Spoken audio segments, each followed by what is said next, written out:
Shalom, di sini saya melanjutkan pembacaan kitab saya dari Kejadian pasal 21 sampai pasal 22.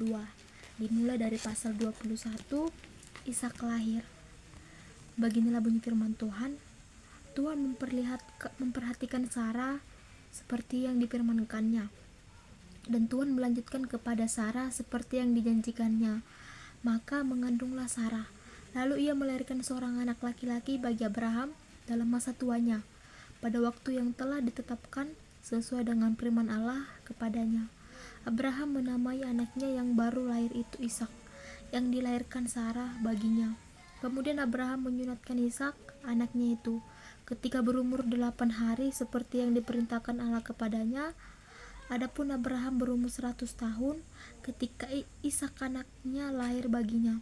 Berkatalah Sarah, Allah telah membuat aku tertawa. Setiap orang yang mendengarkan akan tertawa karena aku. Lagi katanya, siapakah tadinya yang dapat mengatakan kepada Abraham, Sarah menyusui anak?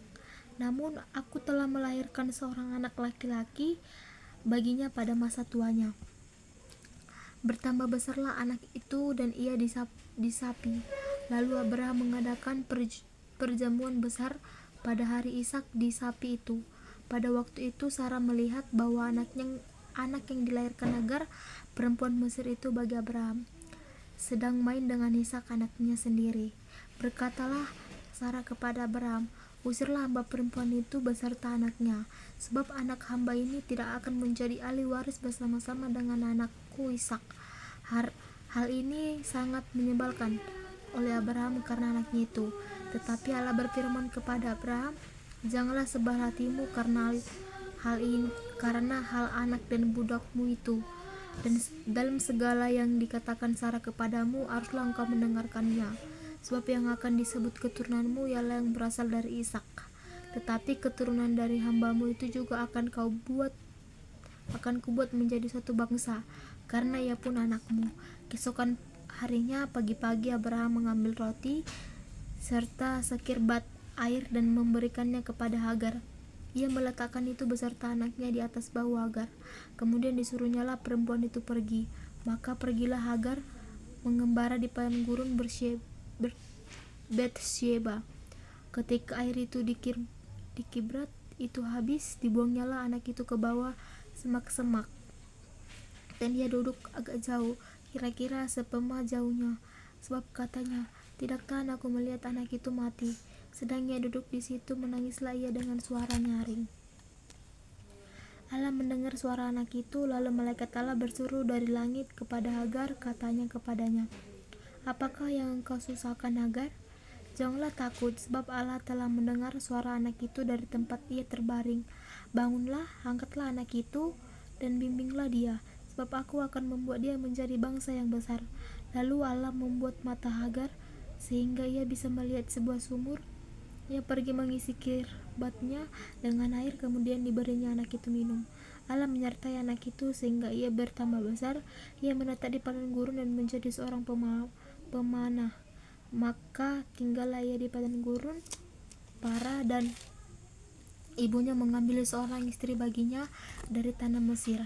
Pada waktu itu Abimelek beserta Pikol, panglima tentaranya, berkata kepada Abraham, Allah menyertai engkau dalam segala sesuatu yang engkau lakukan. Oleh sebab itu, bersumpahlah kepadaku di sini demi Allah, bahwa kau tidak akan berlaku curang kepadaku, atau kepada anak-anakku, atau kepada cucu cicitku.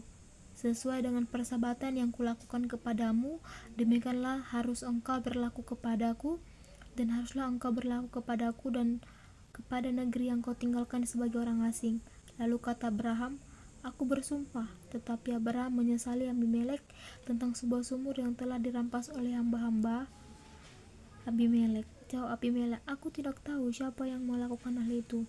Lagi tidak kau beritahu kepadaku, dan sampai hari ini pun belum kudengar. Lalu Abraham mengambil domba dan lembu yang diberikan semua itu kepada Abimelek. Kemudian kedua orang itu mengadakan perjanjian. Tetapi Abraham memisahkan 7 anak domba betina dan 7 anak domba betina dan domba-domba itu. Lalu kata Abimelek kepada Abraham, "Untuk apakah 7 domba yang kau pisahkan ini?" Jawabnya, "Ketujuh anak domba ini harus kau terima dari tanganku untuk menjadi tanda bukti bagiku bahwa aku telah menggali sumur ini." Sebab itu orang menyebut tempat sumur Betsheba, karena kedua orang itu telah bersumpah di sana. Setelah mereka mengadakan perjanjian di Betsheba, pulanglah Abimelek beserta Pikol, panglima tentaranya, ke negeri orang Filistin.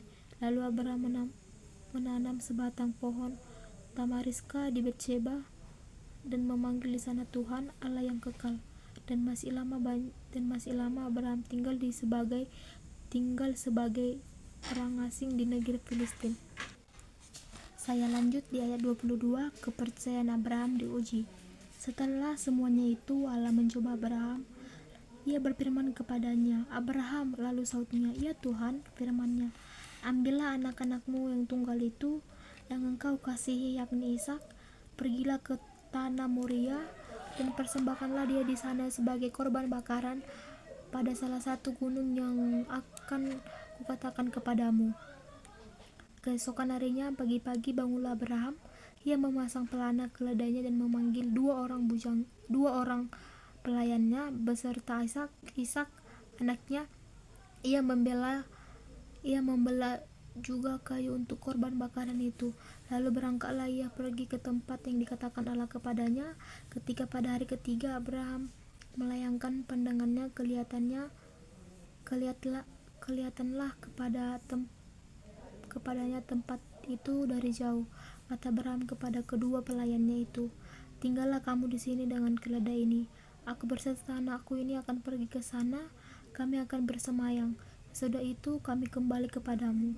Lalu Abraham mengambil kayu untuk korban bakaran itu dan memikulnya ke atas bahu Ishak. Anaknya itu sedang di tangannya di bawah api pisau. Demikianlah kedua berjalan bersama-sama. Lalu berkatalah Ishak kepada Abraham, ayahnya. "Bapa," sahut Abraham. "Ya anakku." Berkatalah ia, "Di sini sudah ada api dan kayu, tetapi di manakah anak domba untuk korban bakaran itu?" Sahut Abraham, "Allah yang akan menyediakan anak domba untuk korban bakaran baginya, anakku." Dengan demikian keduanya berjalan bersama-sama. Sampailah mereka ke tempat yang dikatakan Allah kepadanya. Lalu Abraham hanya mendirikan mezbah di situ. Disusunnyalah kayu, diikatnyalah Ishak anaknya itu, dan diletakkannya mezbah itu di atas kayu api. Sesudah itu Abraham mengulurkan tangannya lalu mengambil pisau untuk menyembelih anaknya. Tetapi berserulah malaikat Tuhan dari langit kepadanya, "Abraham, Abraham." Sahutnya, "Ya Tuhan." Lalu kata firman-Nya, "Jangan bunuh anak itu dan jangan kau apa-apai dia, sebab dia telah kuketahui sekarang bahwa engkau takut akan Allah, dan engkau tidak akan segan-segan untuk menyerahkan anakmu yang tunggal kepadaku." Lalu sahut Abraham menoleh dan melihat seekor domba jantan di belakangnya yang tanduknya bersangkut dalam belukar. Abraham mengambil domba itu lalu mengorbankan persembahan bakaran pengganti anaknya, dan Abraham menamai tempat itu Tuhan menyediakan. Sebab sampai sekarang dikatakan orang itu di atas gunung Tuhan akan disediakan. Untuk kedua kalinya berserulah malaikat Tuhan dari langit kepada Abraham, katanya, "Aku bersumpah demi diriku sendiri, demikianlah firman Tuhan, karena engkau telah berbuat demikian dan engkau tidak segan-segan menyerahkan anakmu yang tunggal kepadaku, maka aku akan memberkati engkau berlimpah-limpah dan membuat keturunanmu sangat banyak seperti bintang di langit dan seperti pasir di tepi laut. Dan keturunanmu itu akan menduduki kota-kota musuhnya. Oleh keturunanmu lah semua bangsa di bumi akan mendapat berkat, karena engkau mendengar firman-Ku." Kemudian kembalilah Abraham dan kedua pelayannya, dan mereka bersama-sama berangkat ke Betsheba, dan Abraham tinggal di Betsheba.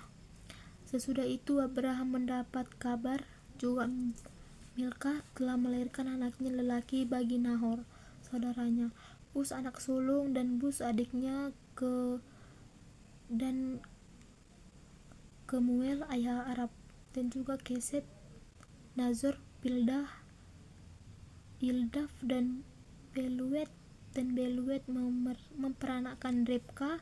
Kedelapan orang inilah dilahirkan Milka bagi Nahor, saudara Abraham itu. Dan gundik Nahor yang namanya Reuma melahirkan anak juga, yakni Tebah, Gamah, Tahash, dan Makah. Demikianlah bunyi firman Tuhan.